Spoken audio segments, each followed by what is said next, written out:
James Douglas Jim Morrison was an American singer-songwriter and poet, best remembered as the lead singer of Los Angeles rock band The Doors. From a young age, Morrison became infatuated with the works of Friedrich Nietzsche, Arthur Rimbaud and Jack Kerouac, often incorporating their work into his lyrics. In his later life, Morrison developed an alcohol dependency which led to his death at the age of 27 in Paris. He is alleged to have died of a heroin overdose, but as no autopsy was performed, the exact cause of his death is still disputed. Due to his songwriting, voice, wild personality and performances, he is regarded by critics and fans as one of the most iconic and influential frontmen in rock music history. He was also well known for improvising spoken-word poetry passages while the band played live. Morrison was ranked number 47 on Rolling Stone's list of the 100 greatest singers of all time, and number 22 on Classic Rock magazine's 50 greatest singers in rock. Ray Manzarek said that Morrison embodied hippie counterculture rebellion.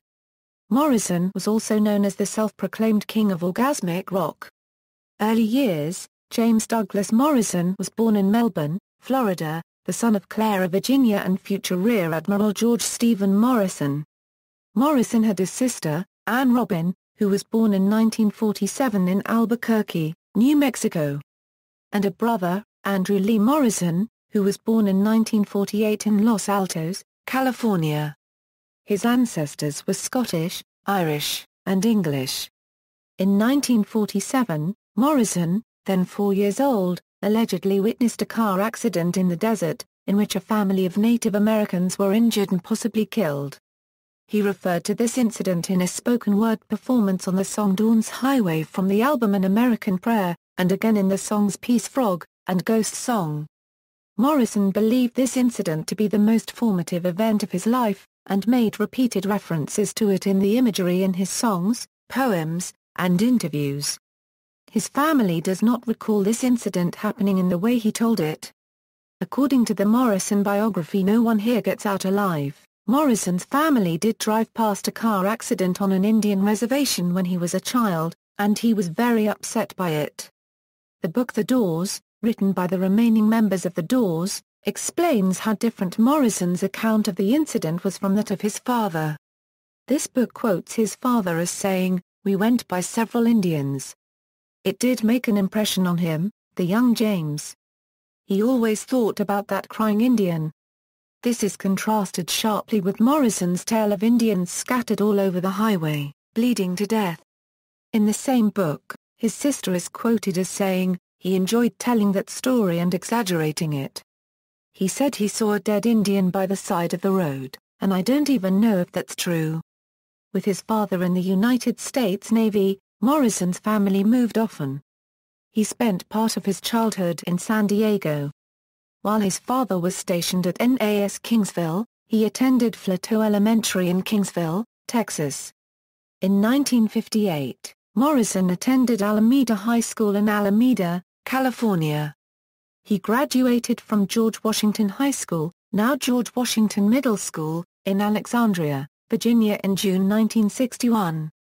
His father was also stationed at Mayport Naval Air Station in Jacksonville, Florida. Morrison read widely and voraciously, being particularly inspired by the writings of philosophers and poets.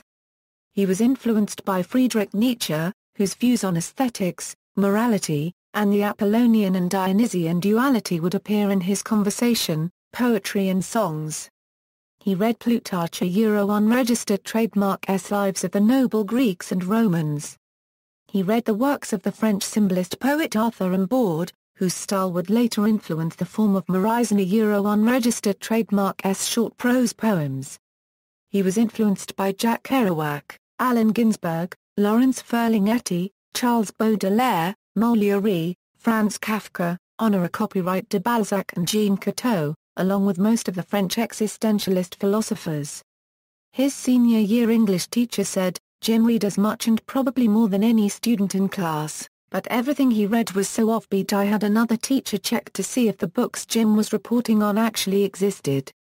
I suspected he was making them up, as they were English books on 16th and 17th century demonology. Unregistered trademark D never heard of them, but they existed, and a unregistered trademark M convinced from the paper he wrote that he read them, and the Library of Congress would a unregistered trademark they being the only source. Morrison went to live with his paternal grandparents in Clearwater, Florida, where he attended classes at St. Petersburg College. In 1962, he transferred to Florida State University in Tallahassee, where he appeared in a school recruitment film.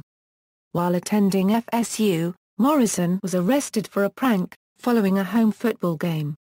In January 1964, Morrison moved to Los Angeles to attend the University of California, Los Angeles. Shortly thereafter, on August 2, 1964, Morrison's father, George Stephen Morrison, commanded the United States fleet during the Gulf of Tonkin incident, which resulted in the United States' rapid escalation of the Vietnam War. At UCLA, Morrison enrolled in Jack Hirschman's class on Antonin Artaud in the comparative literature program within the UCLA English department. Artaud's brand of surrealist theater had a profound impact on Morrison's dark poetic sensibility of cinematic theatricality. Morrison completed his undergraduate degree at UCLA's film school within the theater arts department of the College of Fine Arts in 1965. He never went to the graduation ceremony, and had his diploma mailed to him. He made several short films while attending UCLA. First Love, the first of these films, made with Morrison's classmate and roommate Max Schwartz, was released to the public when it appeared in a documentary about the film Obscura. During these years, while living in Venice Beach, he became friends with writers at the Los Angeles Free Press. Morrison was an advocate of the underground newspaper until his death in 1971. He later conducted a lengthy and in-depth interview with Bob Carush and Andy Kent, both working for the Free Press at the time, and was planning on visiting the headquarters of the busy newspaper shortly before leaving for Paris. The Doors. In the summer of 1965, after graduating with a degree from the UCLA Film School, Morrison led a bohemian lifestyle in Venice Beach. Living on the rooftop of a building inhabited by his old UCLA cinematography friend, Dennis Jacobs, he wrote the lyrics of many of the early songs the Doors would later perform live and record on albums, the most notable being Moonlight Drive, and Hello, I Love You. According to Jacobs, he lived on canned beans and LSD for several months.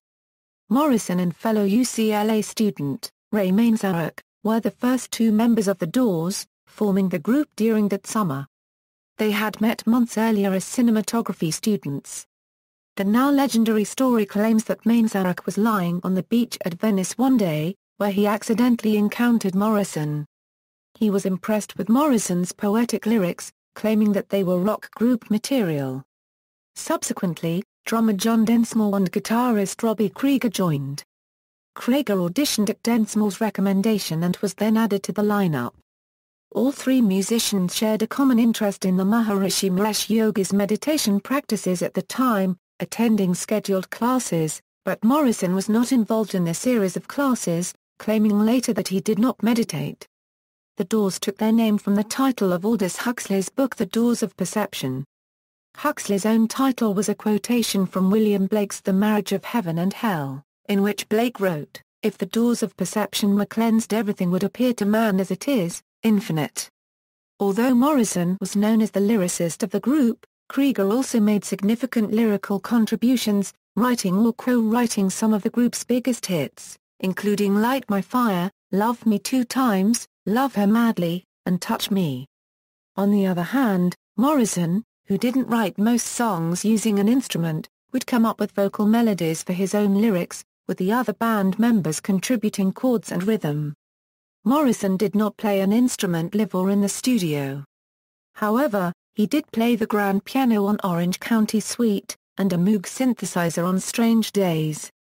In June 1966, Morrison and the Doors were the opening act at the Whiskey A Go-Go in the last week of the residency of Van Morrison's band Them.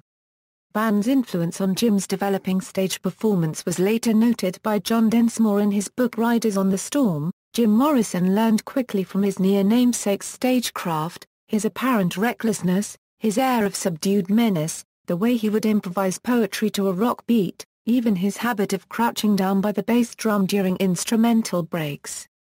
On the final night, the two Morrisons and their two bands jammed together on Gloria. In November 1966, Morrison and the Doors produced a promotional film for Break On Through, which was their first single release. The film featured the four members of the group playing the song on a darkened set with alternating views and close-ups of the performers while Morrison lip-synced the lyrics. Morrison and the Doors continued to make short music films, including The Unknown Soldier, Moonlight Drive, and People Are Strange. The Doors achieved national recognition after signing with Elektra Records in 1967. The single Light My Fire spent 3 weeks at number 1 on the Billboard Hot 100 chart in July-August 1967. Later, the Doors appeared on The Ed Sullivan Show, a popular Sunday night variety series that had introduced the Beatles and Elvis Presley to the United States. Ed Sullivan requested 2 songs from the Doors for the show, People Are Strange, and Light My Fire. Sullivan's censors insisted that the Doors change the lyrics of the song Light My Fire from Girl We Couldn't Get Much Higher to Girl We Couldn't Get Much Better for the television viewers. This was reportedly due to what was perceived as a reference to drugs in the original lyrics. After giving assurances of compliance to the producer in the dressing room, Morrison told the band "We're not changing a word," and proceeded to sing the song with the original lyrics. Sullivan was not happy and he refused to shake hands with Morrison or any other band member after their performance. He had a show producer tell the band that they would never appear on The Ed Sullivan Show again. Morrison reportedly said to the producer, in a defiant tone, "Hey man. We just did the Sullivan Show." By the release of their second album, Strange Days, the Doors had become one of the most popular rock bands in the United States. Their blend of blues and dark rock tinged with psychedelia included a number of original songs and distinctive cover versions, such as their rendition of Alabama Song, from Bertolt Brecht and Kurt Weill's opera, Rise and Fall of the City of Mahogany. The band also performed a number of extended concept works, including the songs The End, When the Music's Over, and Celebration of the Lizard. In 1966, photographer Joel Brodsky took a series of black-and-white photos of Morrison, in a photo shoot known as the Young Lion Photo Session. These photographs are considered among the most iconic images of Jim Morrison and are frequently used as covers for compilation albums, books, and other memorabilia of the Doors and Morrison. In late 1967 at an infamous concert in New Haven, Connecticut, he became the first rock singer ever to get arrested on stage, an incident that further added to his mystique and emphasized his rebellious image. In 1968, the Doors released their third studio album, Waiting for the Sun. The band performed on July 5 at the Hollywood Bowl. This performance became famous with the DVD, Live at the Hollywood Bowl. It's also this year that the band played, for the first time, in Europe. Their fourth album, The Soft Parade, was released in 1969. It was the first album where the individual band members were given credit on the inner sleeve for the songs they had written. Previously, each song on their albums had been credited simply to The Doors. On September 6 and 7, 1968, The Doors played 4 performances at the Roundhouse, London, England with Jefferson Airplane, which were filmed by Granada for a television documentary The Doors Are Open directed by John Shepherd. Around this time, Morrison who had long been a heavy drinker started showing up for recording sessions visibly inebriated. He was also frequently late for live performances. As a result, the band would play instrumental music or force Manzarek to take on the singing duties to subdue the impatient audience. By March 1969, the formerly svelte singer had gained weight, grown a beard and moustache, and had begun dressing more casual, abandoning the leather pants and concho belts for slacks, jeans and t-shirts. During a March 1, 1969 concert at the Dinner Key Auditorium in Miami, Morrison attempted to spark a riot in the audience. He failed, but a warrant for his arrest was issued by the Dade County Police Department 3 days later for indecent exposure. Consequently, many of the Doors' scheduled concerts were cancelled. In September 1970, Morrison was convicted of indecent exposure and profanity. Morrison, who attended the sentencing in a wool jacket adorned with Indian designs, silently listened as he was sentenced for 6 months in prison and had to pay a $500 fine. Morrison remained free on a $50,000 bond. At the sentencing, Judge Murray Goodman told Morrison that he was a person graced with a talent admired by many of his peers. In 2007, Florida Governor Charlie Crist suggested the possibility of a posthumous pardon for Morrison, which was announced as successful on December 9, 2010.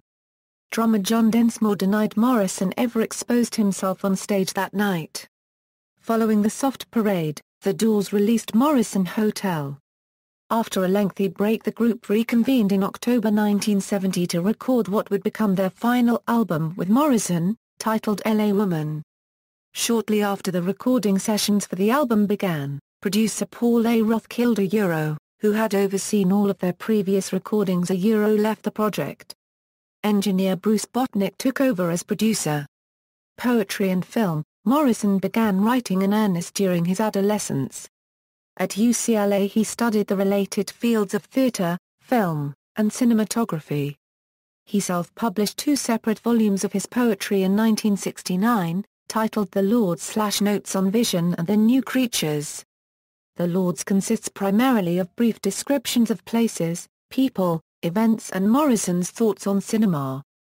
The New Creatures verses are more poetic in structure, feel and appearance. These 2 books were later combined into a single volume titled The Lords and the New Creatures. These were the only writings published during Morrison's lifetime. Morrison befriended beat poet Michael McClure, who wrote the afterword for Danny Sugerman's biography of Morrison, No One Here Gets Out Alive. McClure and Morrison reportedly collaborated on a number of unmade film projects, including a film version of McClure's infamous play The Beard, in which Morrison would have played Billy the Kid. After his death, a further 2 volumes of Morrison's poetry were published. The contents of the books were selected and arranged by Morrison's friend, photographer Frank Lisciandro, and girlfriend Pamela Courson's parents, who owned the rights to his poetry. The Lost Writings of Jim Morrison Volume I is titled Wilderness, and, upon its release in 1988, became an instant New York Times bestseller. Volume 2, The American Night, released in 1990, was also a success. Morrison recorded his own poetry in a professional sound studio on 2 separate occasions. The first was in March 1969 in Los Angeles and the second was on December 8, 1970. The latter recording session was attended by Morrison's personal friends and included a variety of sketch pieces. Some of the segments from the 1969 session were issued on the bootleg album The Lost Paris Tapes and were later used as part of The Doors' An American Prayer album, released in 1978.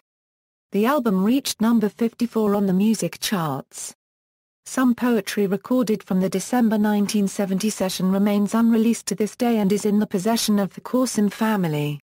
Morrison's best-known but seldom seen cinematic endeavor is HWY, An American Pastoral, a project he started in 1969. Morrison financed the venture and formed his own production company in order to maintain complete control of the project. Paul Ferrara, Frank Lisciandro and Babe Hill assisted with the project. Morrison played the main character, a hitchhiker-turned-killer car thief. Morrison asked his friend, composer-pianist Fred Myrow, to select the soundtrack for the film. Personal life. Morrison's family. Morrison's early life was a nomadic existence typical of military families. Jerry Hopkins recorded Morrison's brother, Andy, explaining that his parents had determined never to use physical corporal punishments such as spanking on their children. They instead instilled discipline and levied punishment by the military tradition known as dressing down. This consisted of yelling at and berating the children until they were reduced to tears and acknowledged their failings. Once Morrison graduated from UCLA, he broke off most contact with his family. By the time Morrison's music ascended to the top of the charts, he had not been in communication with his family for more than a year and falsely claimed that his parents and siblings were dead. This misinformation was published as part of the materials distributed with the Doors' self-titled debut album. George Morrison was not supportive of his son's career choice in music. One day, an acquaintance brought over a record thought to have Jim on the cover. The record was the Doors' self-titled debut. The young man played the record for Morrison's father and family. Upon hearing the record, Morrison's father wrote him a letter telling him to give up any idea of singing or any connection with a music group because of what I consider to be a complete lack of talent in this direction.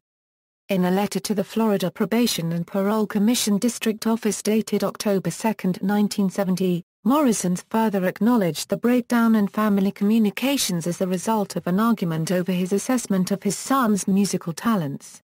He said he could not blame his son for being reluctant to initiate contact and that he was proud of him nonetheless. Relationships: Morrison met his long-term companion, Pamela Courson, well before he gained any fame or fortune, and she encouraged him to develop his poetry. At times, Courson used the surname Morrison with his apparent consent or at least lack of concern. After Courson's death on April 25, 1974, the probate court in California decided that she and Morrison had what qualified as a common-law marriage. Morrison and Courson's relationship was a stormy one, with frequent loud arguments and periods of separation. Biographer Danny Sugerman surmised that part of their difficulties may have stemmed from a conflict between their respective commitments to an open relationship and the consequences of living in such a relationship. In 1970, Morrison participated in a Celtic pagan hand-fasting ceremony with rock critic and science fiction fantasy author Patricia Keneally. Before witnesses, one of them a Presbyterian minister, the couple signed a document declaring themselves wed, but none of the necessary paperwork for a legal marriage was filed with the state. Keneally discussed her experiences with Morrison in her autobiography Strange Days, My Life With and Without Jim Morrison, and in an interview reported in the book Rock Wives. Morrison also reportedly regularly had sex with fans such as Joseph Copyright Faircart, who wrote a novel about their night together, and had numerous short flings with females connected with the music business or the print media. They included Nico, the singer associated with the Velvet Underground, a one-night stand with singer Grace Slick of Jefferson Airplane, an on-again, off-again relationship with 16 Magazine's Gloria Stevens, as well as an alleged alcohol-fueled encounter with Janis Joplin. David Crosby said many years later Morrison treated Joplin poorly at a party at the home of John Davidson while Davidson was out of town. She allegedly attacked him with a bottle of booze in front of witnesses, and that ended their only encounter. At the time of his death there were at least 3 paternity actions pending against him, although no claims were made against his estate by any of the putative paternity claimants. Death: Morrison joined Courson in Paris in March 1971. They took up residence in the city in a rented apartment on the Rue Beautreillis, and went for long walks throughout the city, admiring the city's architecture. During this time, Morrison shaved his beard and lost some of the weight he had gained in the previous months. Morrison died on July 3, 1971 at age 27. In the official account of his death, he was found in a Paris apartment bathtub by Courson. Pursuant to French law, no autopsy was performed because the medical examiner stated that there was no evidence of foul play. The absence of an official autopsy has left many questions regarding Morrison's cause of death. In Wonderland Avenue, Danny Sugerman discussed his encounter with Courson after she returned to the United States. According to Sugerman's account, Courson stated that Morrison had died of a heroin overdose, having inhaled what he believed to be cocaine. Sugerman added that Courson had given him numerous contradictory versions of Morrison's death, saying at times that she had killed Morrison, or that his death was her fault. Courson's story of Morrison's unintentional ingestion of heroin, followed by his accidental overdose, is supported by the confession of Alain René, who has written that Morrison died of a hemorrhage after snorting Courson's heroin, and that Courson nodded off instead of phoning for medical help, leaving Morrison bleeding to death. René confessed in an article in Paris that he then helped cover up the circumstances of Morrison's death. In the epilogue of No One Here Gets Out Alive, Hopkins and Sugerman write that René and Agnes Varda say Courson lied to the police who responded to the death scene, and later in her deposition, telling them Morrison never took drugs. In the epilogue to No One Here Gets Out Alive, Hopkins says that 20 years after Morrison's death, René and Varda broke their silence and gave this account, They arrived at the house shortly after Morrison's death, and Corson said that she and Morrison had taken heroin after a night of drinking. Morrison had been coughing badly, had gone to take a bath, and vomited blood. Corson said that he appeared to recover and that she then went to sleep. When she awoke sometime later, Morrison was unresponsive, so she called for medical assistance. Hopkins and Sugerman also claimed that Morrison had asthma and was suffering from a respiratory condition involving a chronic cough and vomiting blood on the night of his death. This theory is partially supported in the doors, in which they claim Morrison had been coughing up blood for nearly 2 months in Paris, but none of the members of the doors were in Paris with Morrison in the months prior to his death. According to a Madame Collinette, who was at the cemetery that day mourning the recent loss of her husband, she witnessed Morrison's funeral at Père-Lachaise Cemetery. The ceremony was pitiful, with several of the attendants muttering a few words, throwing flowers over the casket, then leaving quickly and hastily within minutes as if their lives depended upon it. Those who attended included Alain René, Agnes Varda, Bill Siddons, Corson, and Robin Wattle. In the first version of No One Here Gets Out Alive, published in 1980, Sugerman and Hopkins gave some credence to the rumor that Morrison may not have died at all, calling the fake death theory a as far-fetched as it might seem. This theory led to considerable distress for Morrison's loved ones over the years, notably when fans would stalk them, searching for evidence of Morrison's whereabouts. In 1995, a new epilogue was added to Sugerman's and Hopkins's book, giving new facts about Morrison's death and discounting the fake death theory, saying, as time passed, some of Jim and Pamela, Corson's friends, began to talk about what they knew, and although everything they said pointed irrefutably to Jim's demise, there remained and probably always will be those who refuse to believe that Jim is dead and those who will not allow him to rest in peace. In July 2007, Sam Burnett, a former manager of the Rock N' Roll Circus nightclub, released a book titled The End, Jim Morrison. In it, Burnett alleges that instead of dying of a heart attack in a bathtub, Morrison overdosed on heroin on a toilet seat in the nightclub. He claims that Morrison came to the club to buy heroin for Corson, then used some himself and died in the bathroom. Morrison's body was then moved back to his Rue Beautreillis apartment and dumped into the bathtub by the 2 drug dealers from whom Morrison had purchased the heroin. Burnett says those who saw Morrison that night were sworn to secrecy in order to prevent a scandal for the famous club, and that some of the witnesses immediately left the country. There have been many other conspiracy theories surrounding Morrison's death, but are less supported by witnesses than are the accounts of René and Corson. Grave site: Morrison is buried in Père-Lachaise Cemetery in Paris, one of the city's most visited tourist attractions. The grave had no official marker until French officials placed a shield over it, which was stolen in 1973. Initially, the grave was unmarked, and listed in the cemetery directory with Morrison's name incorrectly rearranged as Douglas James Morrison. In 1981, Croatian sculptor Mladen Mikulin voluntarily placed a bust of his own design and a new gravestone with Morrison's name at the grave to commemorate the 10th anniversary of his death. The bust was defaced through the years by cemetery vandals and later stolen in 1988. Mikulin made another bust of Morrison in 1989, and a bronze portrait of him in 2001. Neither piece is at the gravesite. In the early 1990s, Morrison's father George Stephen Morrison, after consulting with E. Nicholas Genovese, professor of classics and humanities, San Diego State University, placed a flat stone on the grave. The bronze plaque thereon bears the Greek inscription, Isaiiii unregistered trademark Iwaien, literally meaning according to own self-demon, that is, guiding spirit, to convey the sentiment true to himself. Estate controversy: in his last will, notarized in Los Angeles on February 12, 1969, Morrison bequeathed his entire estate to Pamela Corson, naming her co-executor with his attorney, Max Fink. Subsequently, she inherited everything upon Morrison's unregistered trademark's death. Corson died of a heroin overdose in 1974, leaving her parents as her sole heirs.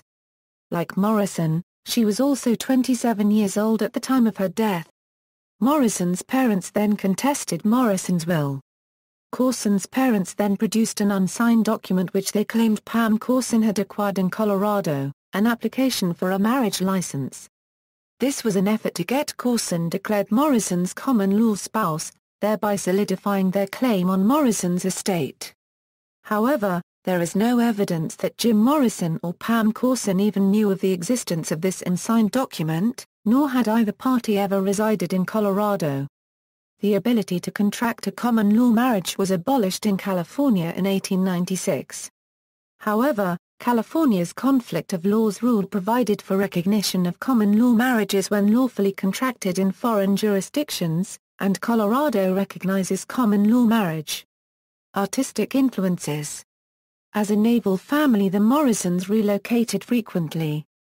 Consequently, Morrison's early education was routinely disrupted as he moved from school to school. Nonetheless, he was drawn to the study of literature, poetry, religion, philosophy and psychology, among other fields. Biographers have consistently pointed to a number of writers and philosophers who influenced Morrison's thinking and, perhaps, his behavior. While still in his teens, Morrison discovered the work of philosopher Friedrich Nietzsche. He was also drawn to the poetry of William Blake, Charles Baudelaire and Arthur Rimbaud. Beat generation writers such as Jack Kerouac also had a strong influence on Morrison's outlook and manner of expression. Morrison was eager to experience the life described in Kerouac's On the Road. He was similarly drawn to the work of French writer Louis Ferdinand Carr. Copyright line.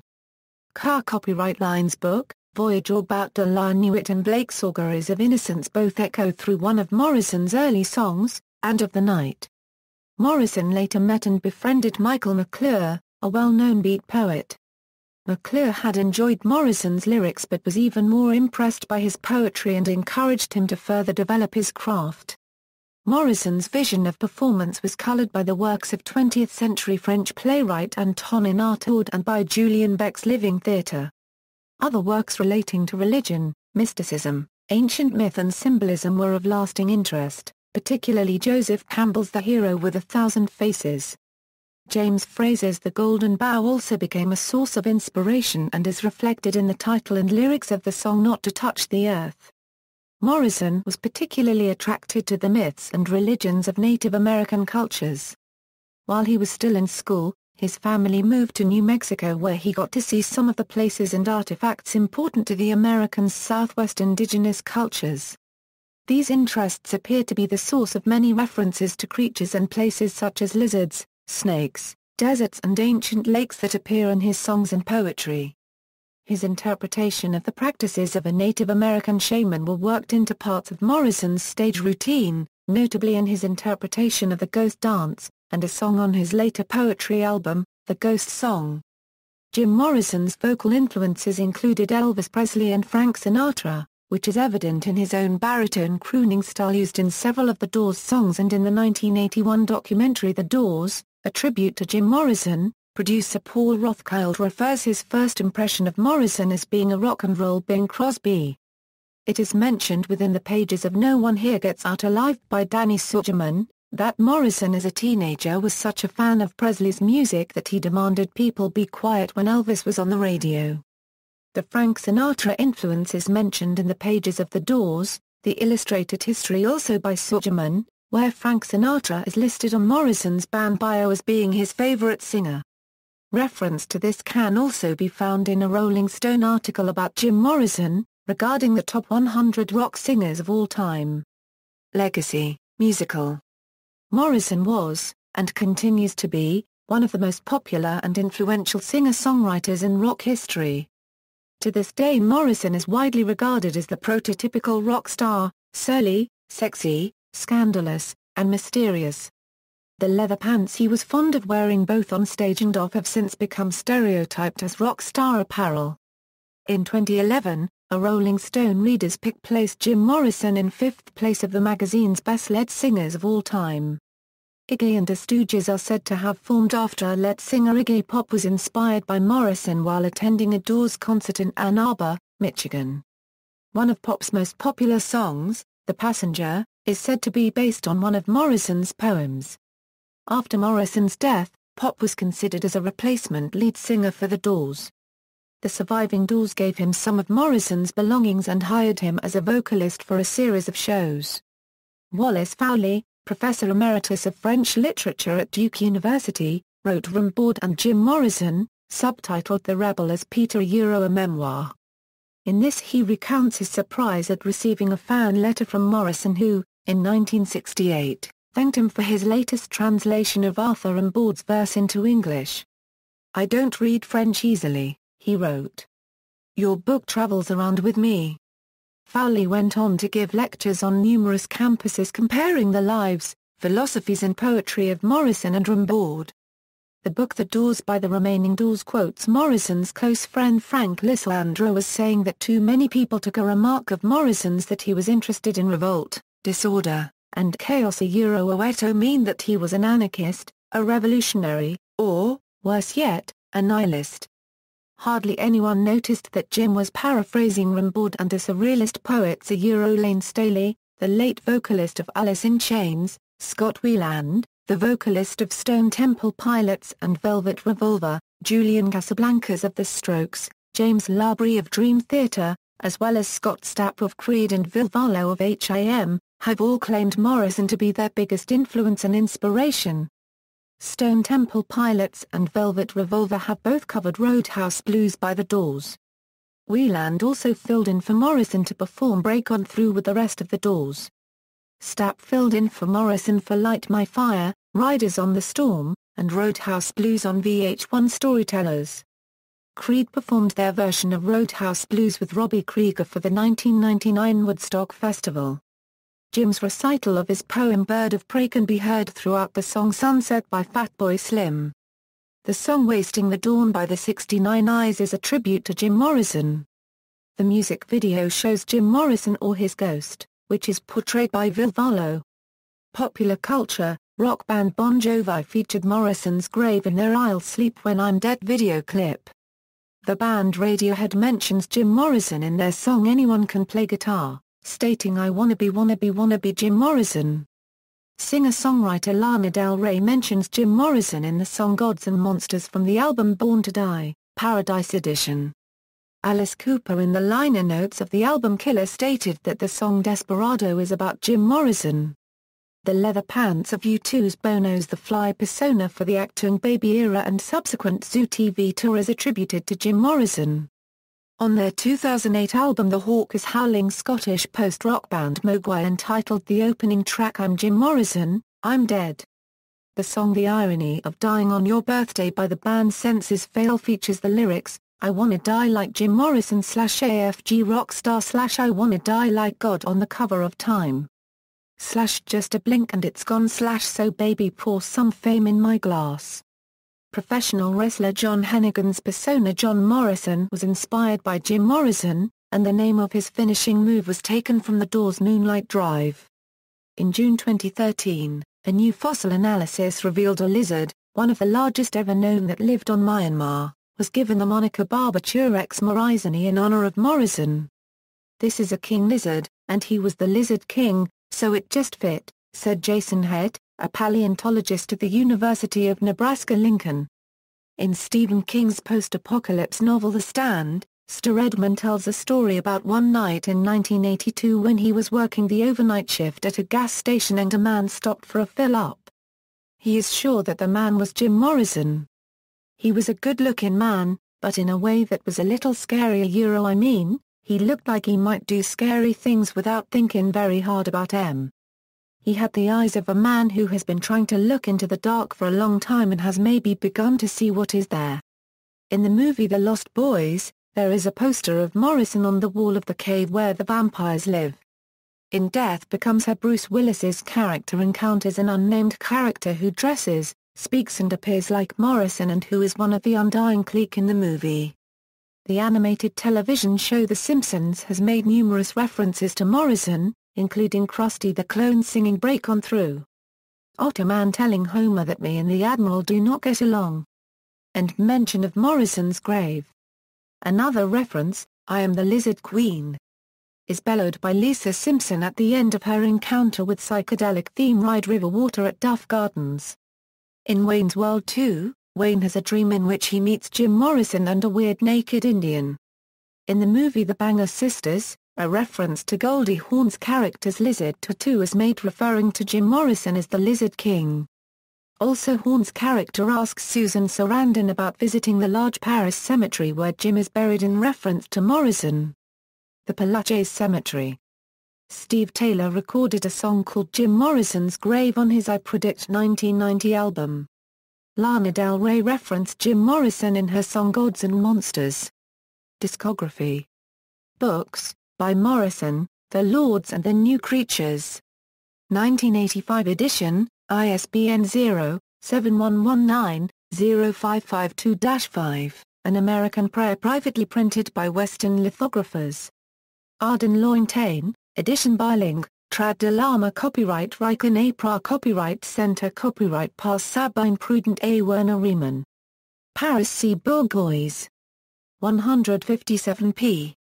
NB original texts in English, with French translations, on facing pages.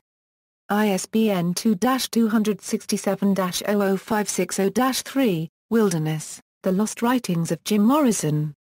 1990 edition, ISBN 0-14-011910-8, The American Night, The Writings of Jim Morrison. 1991 edition, ISBN 0-670-83772-5, About Morrison, Linda Ashcroft, Wild Child, Life with Jim Morrison, ISBN 1-56025-249-9, Lester Bangs, Jim Morrison, Bozo Dionysus a decade later and Main Lines, Blood Feasts, and Bad Taste, a Lester Bangs reader, John Morthland, ed.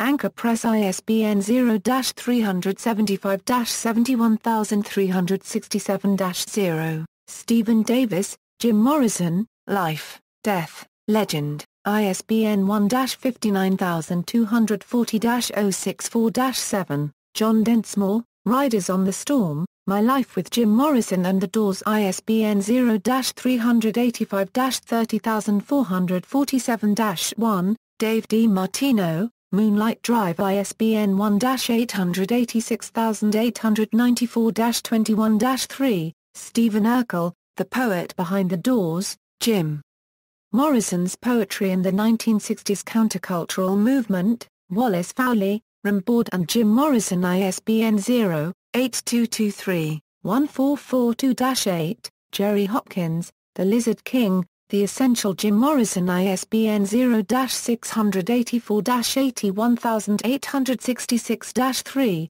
Jerry Hopkins and Danny Sugerman, No One Here Gets Out Alive ISBN 0-85965-138-X, Mike Jahn, Jim Morrison and the Doors Library of Congress Catalog Card Number 71-2. 84745, Dylan Jones, Jim Morrison, Dark Star, ISBN 0-7475-0951-4, Patricia Keneally, Strange Days, My Life with and Without Jim Morrison ISBN 0-520-93419-7, Jerry Kirstein, Summer Born to Endless Night, Jim Morrison, Visions of Apocalypse and Transcendence ISBN 1414558,066, Frank Lisciandro, Morrison, A Feast of Friends ISBN 0-446- 39276-6, Morrison a Euro Unfest and Enter Amis, Frank Lisciandro, Jim Morrison, An Hour for Magic ISBN 0-85965-246-7, James Douglas Morrison, Ray Manzarek, Light My Fire ISBN 0-446-60228-OL. First by Jerry Hopkins and Danny Sugerman, Peter Jan Margary, The Pilgrimage to Jim Morrison's Grave at Père-Lachaise Cemetery, The Social Construction of Sacred Space. In Idum, Shrines and Pilgrimage in the Modern World. New Itineraries into the Sacred. Amsterdam University Press, 2008, PA 145 €173.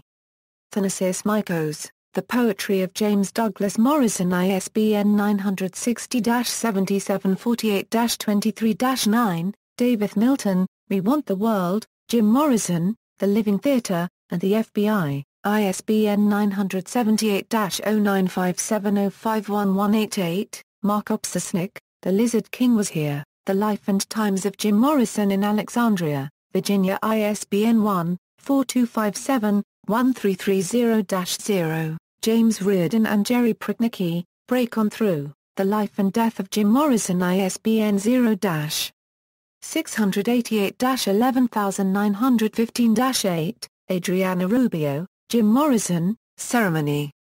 Exploring the Shaman Possession ISBN, Howard Sons. 27, A History of the 27 Club Through the Lives of Brian Jones, Jimi Hendrix, Janis Joplin, Jim Morrison, Kurt Cobain, and Amy Winehouse, Boston, Da Capo Press, 2013. ISBN 0-306-82168-0. The Doors with Ben Fong Torres, The Doors ISBN 1-4013-0303-X, Films, Documentaries featuring Morrison, The Doors Are Open, Live in Europe, Live at the Hollywood Bowl, Feast of Friends, The Doors, A Tribute to Jim Morrison, The Doors, Dance on Fire, The Soft Parade, A Retrospective, The Doors, No One Here Gets Out Alive, Final 24, Jim Morrison, The Biography Channel, When You're Strange, Rock Poet, Jim Morrison, Morrison's Mustang A Vision Quest to Find the Blue Lady Mr. Mojo Rise in the Story of L.A. Woman, The Doors. Live at the Bowl €68, The Doors, A Revolution, Films about Morrison, The Doors, a film by director Oliver Stone, starring Val Kilmer as Morrison and with cameos by Krieger and Densmore. Kilmer's performance was praised by some critics. Ray Manzarek, The Doors keyboardist, harshly criticized Stone's portrayal of Morrison, and noted that numerous events depicted in the movie were pure fiction. David Crosby on an album by CPR wrote and recorded a song about the movie with the lyric, "And I have seen that movie and it wasn't unregistered trademark T like that he was mad and lonely and blind as a bat." References. External links, works by or about Jim Morrison in libraries, Jim Morrison at the Internet Movie Database, earliest film of Jim Morrison, The Doors, The Crystal Ship on YouTube, a lost painting collaboration with Jim Morrison intended for his American Prayer album, George Washington High School Alumni Association, Alexandria, Virginia, Morrison page.